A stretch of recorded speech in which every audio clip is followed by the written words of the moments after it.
우리는 하박국서 1장과 2장을 통해 6번의 설교를 들었습니다. 하박국서 1장과 2장의 내용은 하박국이 하나님을 향하여 물었던 질문의 내용과 그리고 하나님이 하박국의 물음 앞에 대답한 하나님의 답변의 내용이 1장과 2장에 기록되어 있습니다. 하박국의 그 질문은 요약하면 왜, 어찌하여로 요약할 수 있겠습니다. 하나님은 왜 악을 이 땅에 이렇게 허용을 하셨는가? 왜 하나님은 살아계시는데 이런 불법한 세상을 하나님은 그냥 외면하고 계십니까? 어찌해서 악인이 의인을 박해하고 핍박하는데도 하나님은 하나님의 백성들을 마치 주인 없는 그 어떤 것처럼 하나님은 그렇게 버려두십니까? 이런 내용이 하박국의 물음이었습니다. 이런 하박국의 질문에 하나님의 대답은 또 요약하면 기다려라 였습니다. 기다려라, 때를 기다려라, 그리고 오직 믿음으로 살거라. 이것이 하나님의 답변이었습니다. 자, 그러니까 1장과 2장에서는 하박국이 끊임없이 갈등하고 어떤 의미에서는 하나님에 대하여서도 참 이해할 수 없고 못마땅함이 하박국의 마음이었습니다. 그랬던 하박국이 3장으로 들어오면 3장에서 만나는 하박국은 완전히 딴 사람처럼 우리에게 보여집니다. 1장과 2장에서 비명에 가까운 질문들을 쏟아내면서 하나님을 향하여 거침없이 하나님 왜 그래요? 하나님 어째서 그래요? 라고 질문을 했던 이 하박국이 3장에 넘어오면 기도를 합니다. 그런데 그 기도가 하나님 그러니 우리를 구원해 주세요, 하나님이 그러니까 우리를 도와주세요 라고 하는 간절함에 애걸복걸하는 내용의 기도가 아니라 우리의 상상을 뛰어넘는 기도를 하박국이 하고 있습니다. 1절 말씀을 보면 시기온옷에 맞춘 선지자 하박국의 기도라 그랬어요. 여기 시기온옷이라고 하는 이 말은 우리말로 굳이 번역을 해놓는다면 광시곡 그런 이야기입니다. 그러니까 이 시기온옷은 음악의 하나의 형태인데 즐겁고 기쁠 때 그 즐거움과 기쁨을 주체할 수 없어서 굉장히 극적인 그런 감정을 쏟아놓고 표현하는 그런 표현의 형태가 바로 시기온옷입니다. 성경 다른 곳에 보면 이 시기온옷을 식가요이라고도 기록을 해 두었습니다. 자, 그러니까 지금 1장에서는 2장에서는 그렇게 하나님을 향하여서 왜 그래요? 하나님 어째서 이래요? 그의 갈등과 그의 못마땅함과 그의 당혹함과 이해할 수 없음들을 쏟아놓던 이 하박국이 어째서 3장에 들어오니까 이렇게 기쁨에 못 이겨서 즐거움에 못 이겨서 그의 감정을 격하게 쏟아놓으며 하나님 앞에 춤을 추듯이 기도하고 있는가? 이것이 우리의 의문입니다. 17절에서 19절 말씀을 보십시오. 비록 무화과 나무가 무성하지 못하며 포도나무에 열매가 없으며 감람나무에 소출이 없으며 밭에 먹을 것이 없으며, 무슨 이야기입니까? 죽을 지경이라는 이야기입니다. 버티며 견디며 살아가기에 너무도 힘든 그런 현실이라는 이야기죠. 우리의 양이 없고 외양간에 소가 없고 가진 것이 하나 없다는 이야기입니다. 극한 절망의 상황인데 그럼에도 물론하고 나는 여호와로 말미암아 즐거워하며 나의 구원의 하나님으로 인하여 기뻐하리로다. 우리가 아멘은 하는데 어떻게 이룰 수 있냐는 겁니다. 주 여호와는 나의 힘이시라 나의 발을 사슴과 같게 해서 이런 위태로운 지경에도 높은 곳으로 다닐 수 있게 하시도다. 그러면서 분명히 시작은 시기온옷에 맞춘 기도라고 했는데 이 기도가 끝나는 끝자락에는 이 노래는 지휘하는 사람을 위하여 내 수금에 맞춘 것이라. 기도였으나 노래였다. 그런데 그 노래가 어떤 노래였는가? 시기온옷에 맞춘 노래였다. 주체할 수 없는 기쁨과 즐거움으로 마치 미친 듯이 그 기쁨과 즐거움을 쏟아놓는 이런 노래가 하박국의 기도였다라는 이야기죠. 여러분, 1장과 2장의 하박국의 모습이 아니지 않습니까? 그럼 상황이 해결되어서 1장과 2장의 그 현실이 달라져서 지금 하박국은 이렇게 춤을 추며 기도했던가? 아니에요. 상황은 더 악화되고 두려움은 더 심화되었습니다. 16절 말씀을 보시죠. 내가 들었으므로 내 창자가 흔들렸고 그 목소리로 말미암아 내 입술이 떨렸도다. 무리가 우리를 치러 올라오는 환난 날을 내가 기다림으로. 두려움이 엄습해 오고 있습니다. 지금보다 더 극한 상황이 나를 향해 전진해 오고 있어요. 그래서 썩은 것이 내 뼈에 들어왔으며 내 몸은 내 처소에서 떨리는도다. 뼛속까지 두려움으로 가득 차서 주체할 수 없는 그런 두려움에 내가 붙들려 있다.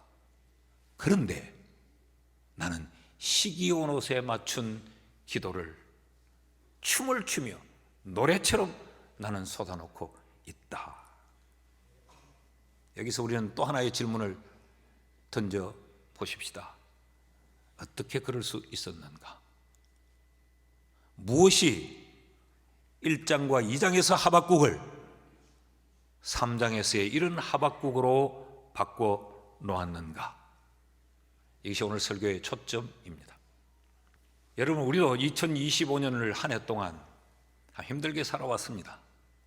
얼굴에 웃음은 띄고 있지만 속은 뼛속까지 흔들리는 그런 아픔이 있고, 좋은 듯 그렇게 살아왔고 남에게는 괜찮은 듯 그렇게 지나왔지만 우리 속에 감추어놓은 눈물이 있었고 아픔이 있었습니다. 우리가 직면하여 살아온 이 한 해는 비명을 지르듯이 1장과 2장의 하박국처럼 그렇게 살아왔습니다. 이해 안 되는 것이 너무 많았습니다.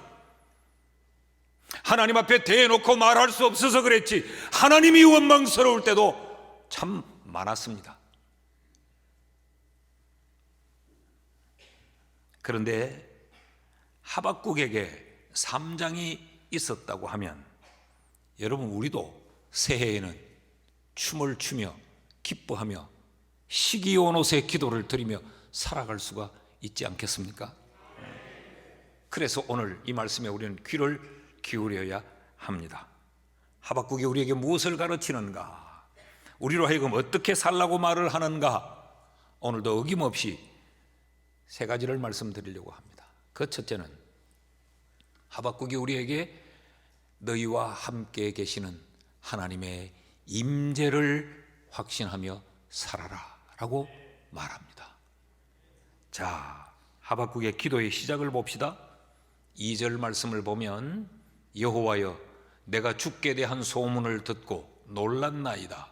여호와여 주는 주의 일을 이 수년 내에 부응하게 하옵소서. 이 수년 내에 나타내시옵소서. 진노 중에라도 긍휼을 잊지 마옵소서. 옛날 교회들 가보면 이 기둥에 양쪽에 이 표가 참 많이 적혀 있었어요. 수년 내에 부응케 하옵소서 많이 적혀 있던 그런 구절이긴 한데, 여러분 이 2절을 가만히 읽다 보면 무언가 하박국에게 현저히 달라진 모습 하나를 우리가 찾을 수 있습니다. 1장과 2장에서 하박국이 쏟아놓았던 그 질문들의 뿌리는 뭐였습니까? 뿌리는 자기 자신이었습니다. 하나님 왜 내게 이런 상황을, 하나님 어찌하여서 우리를 이렇게 두십니까? 라고 하는 것이 하박국의 물음의 그 파운데이션이었어요.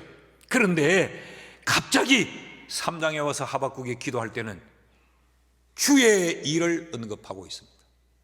1장에 2장에서는 왜 내가 이런 고통을 당해야 됩니까? 하나님 우리를 왜 이렇게 두십니까? 도대체 하나님은 어떻게 우리를 이렇게 두실 수가 있습니까? 이것이 하박국의 질문이었는데 3장에 들어오자 하박국이 주의 일이 부응되기를 원합니다. 주의 일이 이루어지기를 원합니다라고 지금 기도해요.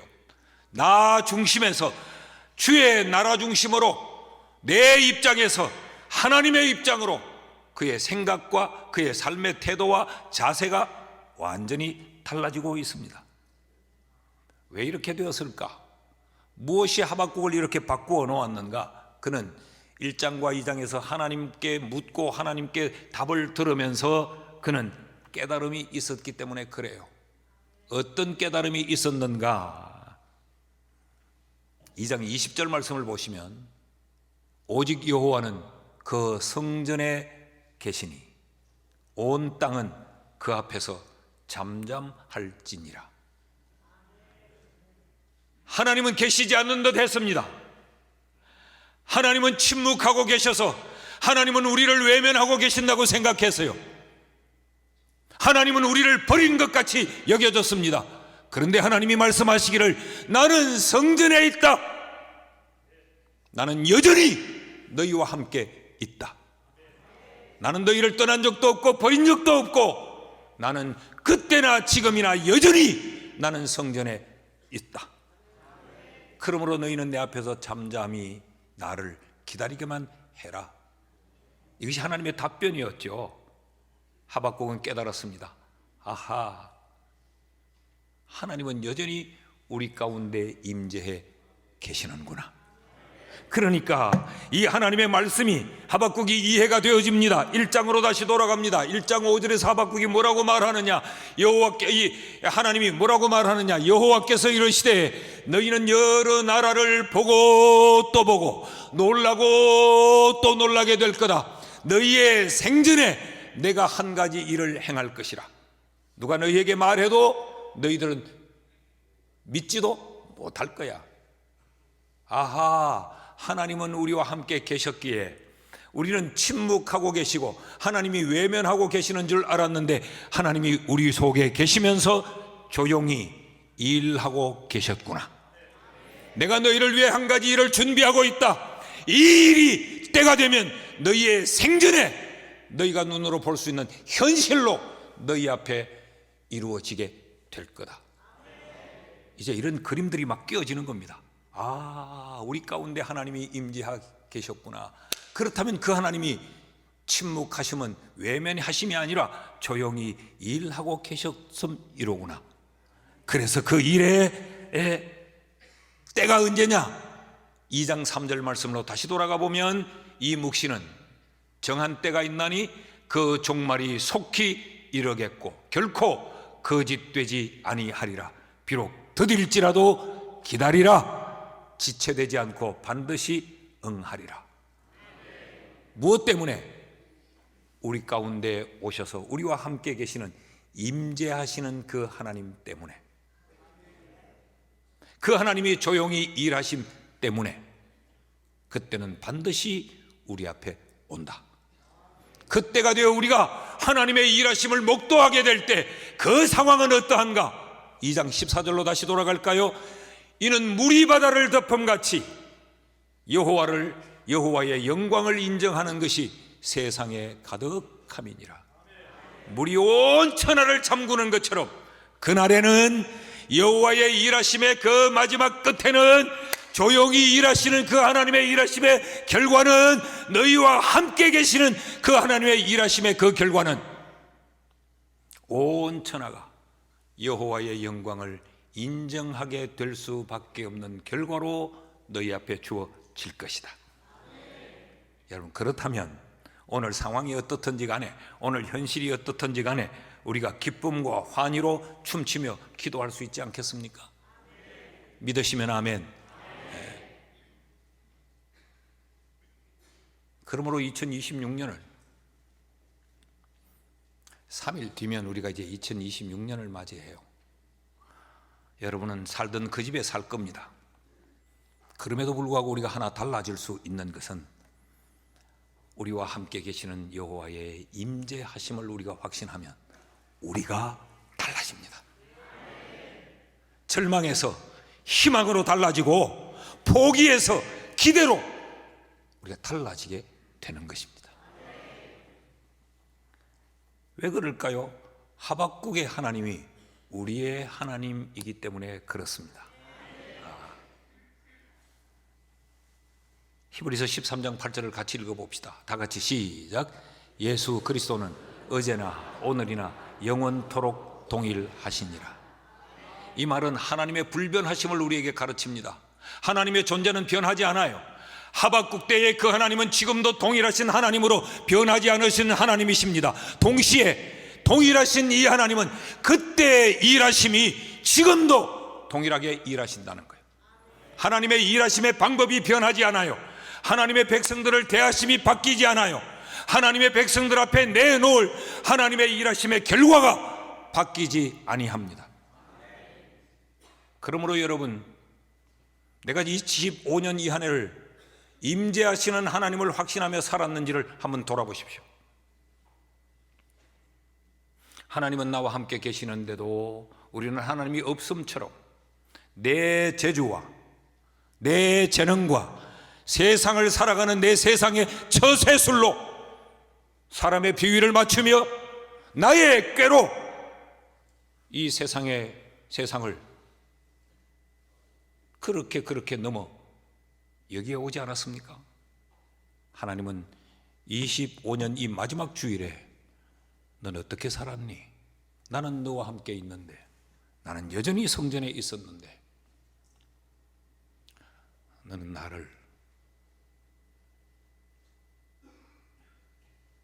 기억이라도 했니? 너는 나를 인식하기라도 했니?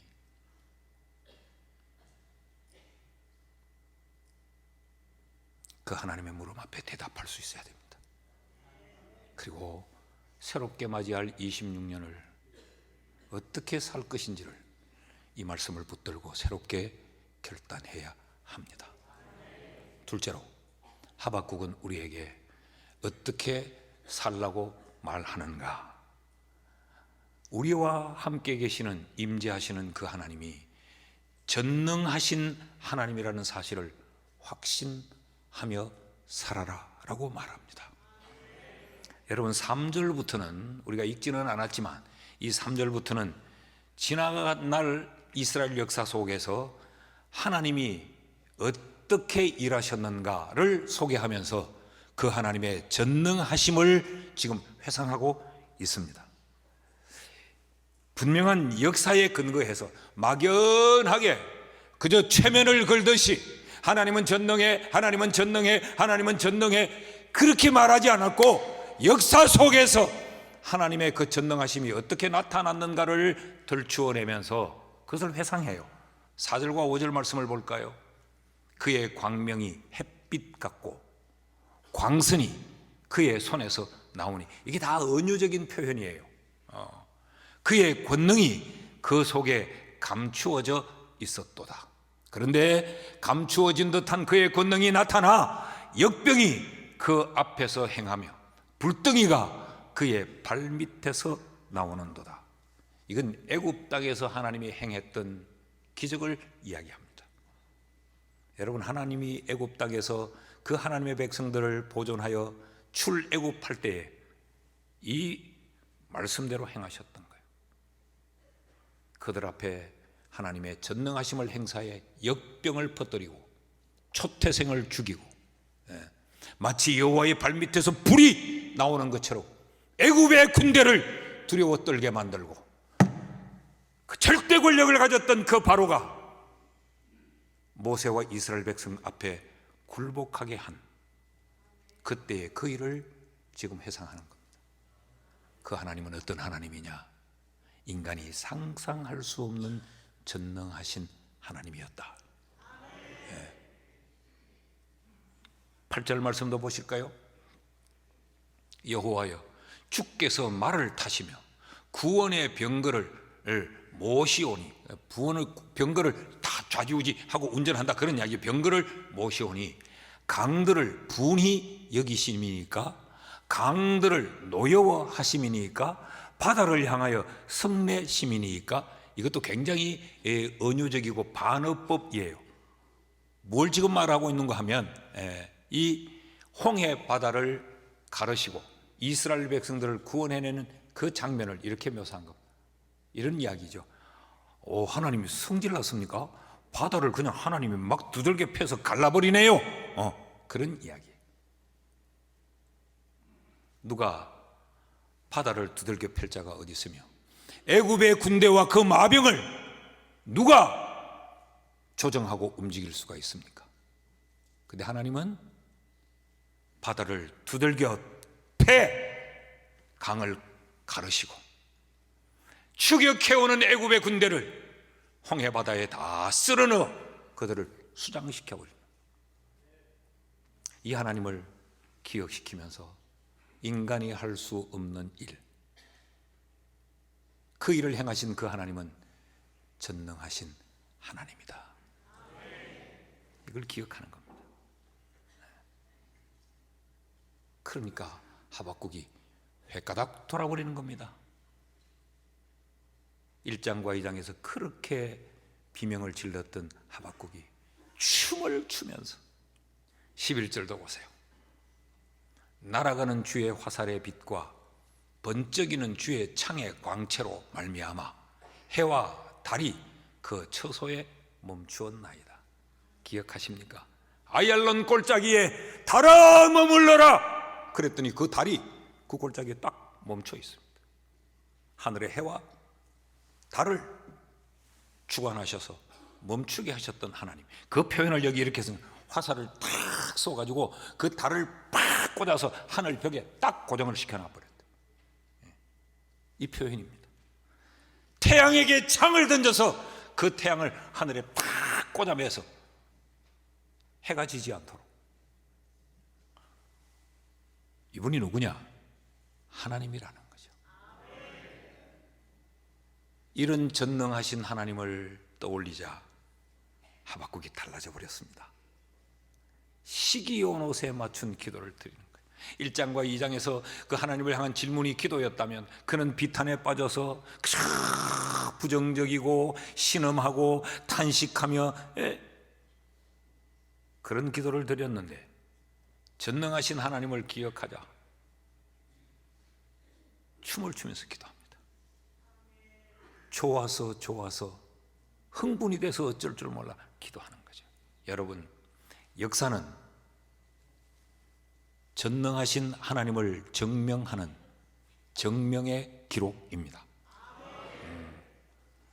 그래서 성경은 우리에게 역사를 기억하라고 늘 강조해요. 우리가 구약을 읽어보십시오. 바다를 건넜는데 그걸 기념하기 위해 기념비를 세워라. 광야를 지났는데 그것을 기억하기 위하여 기념비를 세워라. 그 세우는 이유가 뭐냐? 훗날에 너희의 후손이 이게 뭐냐라고 묻거든 그날 그때 그 사건을 이야기해주고 그날 그때 그 인물을 중심으로 해서 하나님이 그 전능하심을 경험하게 되었던 그것을 후손이 기억할 수 있도록 해라 그랬어요. 사람을 영웅으로 만들어라는 것이 아니고 전능하신 하나님을 기억할 수 있기 위해 기념비를 세우고 돌단을 세우고 기념탑을 건립하고 그러라고 이야기한 거예요. 기억하지 않으면 잊혀집니다. 잊혀지면 그날의 그 은혜와 그 은혜 베푸신 하나님을 잊게 됩니다. 그래서 우리는 우리의 지난날에 그 하나님의 전능함이 얼마나 많이 행사되어졌고 그 하나님의 전능하심 때문에 오늘을 우리가 살고 있음에도 불구하고 이걸 우리가 잊고 살잖아요. 아니 여러분, 우리가 배웠으면 얼마나 배웠겠어요. 제가 늘 하는 이야기지만 개미 뒷다리 하나 연구해가지고 박사학위 받았어요. 그 사람은 파리는 몰라요. 개미밖에 몰라. 학위 논문 아이고 어느 한쪽 부분에 그거 가지고 연구해서 이 책 보고 뺏기고 저 책 보고 뺏겨가지고 하나 논리를 만들어서 써서 학위 받았는데 뭐 대단한 것 같지만 사실은 대단한 것 아닙니다. 그런데 우리는 늘 나를 근거로 해서 오늘이 있다고 착각을 하면서 살아요. 그때 내가 판단 잘했지 그거. 그때 내가 그걸 선택하지 않았으면 오늘이 없었을 거야. 늘 이런 생각을 하는 거죠. 이게 우리 착각이에요. 내가 그것을 전공했기 때문에, 내가 그것을 선택했기 때문에 내 그 열심과 내 최선이 나를 여기 데려다 놓았다고 생각하는 그 착각이 있습니다. 아니 세상에 열심히 안 사는 사람 어디 있습니까? 포기에 따라 다르고 사는 정도가 달라서 그렇지 자기 나름대로는 다 최선을 다해서 살아요. 아침에 11시에 일어난 놈도 11시에 일어나는 게 최선이에요. 그게 지 딴하는 일찍 일어나려고 몸부림을 친 거예요. 기준이 늘 달라요. 기준이. 하박국이 흥분하면서 기도하고 춤을 췄던 그 이유는 역사 속에 행해졌던 하나님의 그 전능하심을 기억하자 용기가 생겨나고 새로운 도전이 일어나게 된 것입니다. 사랑하는 여러분, 우리도 25년을 이렇게 돌아보면 하나님의 그 전능하심이 우리를 여기까지 데려놓았다는 것을 부인할 수 없어요. 사랑하는 여러분, 전능하신 하나님을 확신하며 새로운 해를 준비할 수 있기를 축복합니다. 셋째로, 하박국은 우리에게 무엇을 말하는가, 어떻게 살라고 말하는가.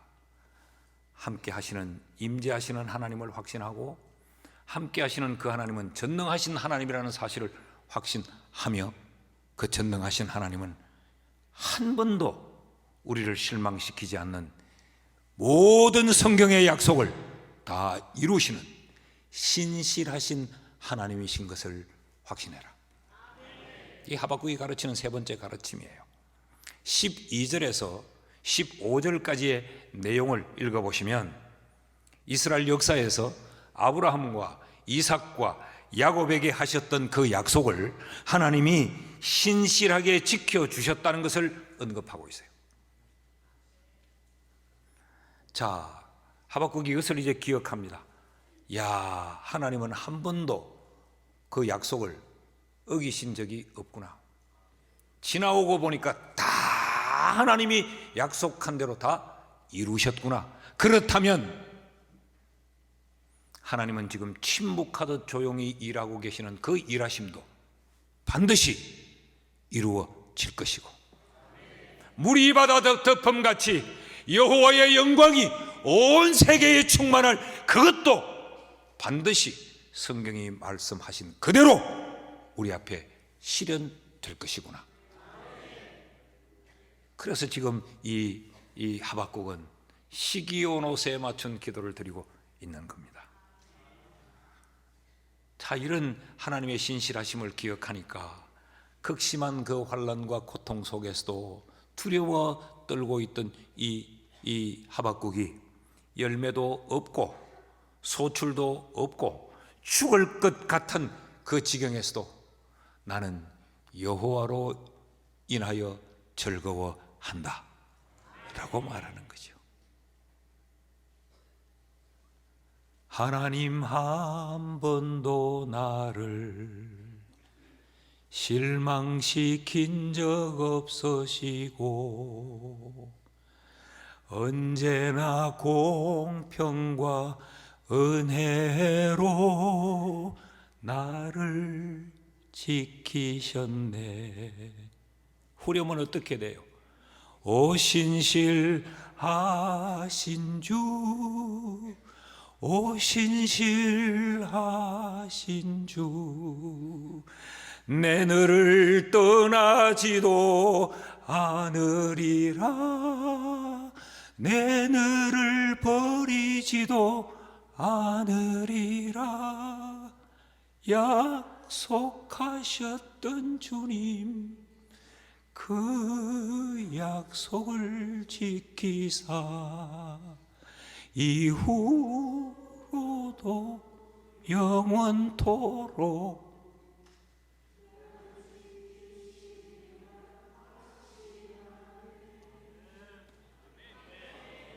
이 신실하신 하나님을 확신하면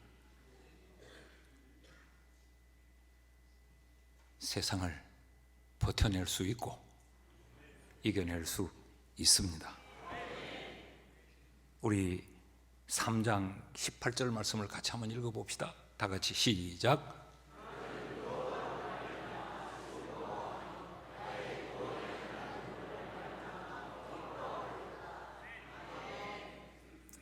이 삶이, 이 고백이 우리의 것이 될 수 있기를 주의 이름으로 축원합니다. 축원합니다.